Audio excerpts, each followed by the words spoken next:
but I was telling somebody a story, and I guess maybe it's a funny story. It was,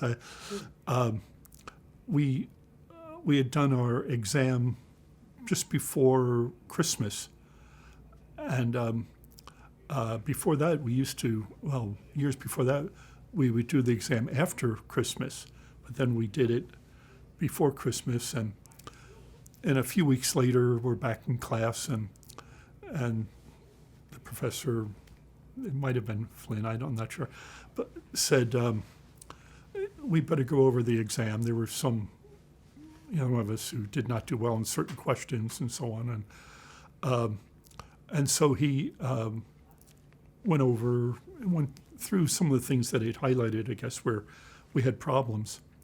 And he said, anybody else have any questions? And I did, because I remembered I was pretty good at that subject. I really enjoyed it. But there was one question, and he had a whole bunch of questions. Sometimes fill in the blanks, sometimes I think true and false, and sometimes writing a sentence. But question 34, I had a problem. Well, we didn't have that paper in front of us. He was the only one that had it up there. And he started looking, and he said, wait a minute, Flood. You don't know what 34 was?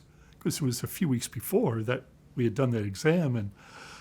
But I did, because, it struck me that I'm not sure what this is. And it just stayed in my mind.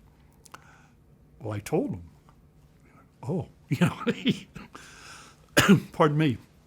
I guess thought I better be careful of this guy,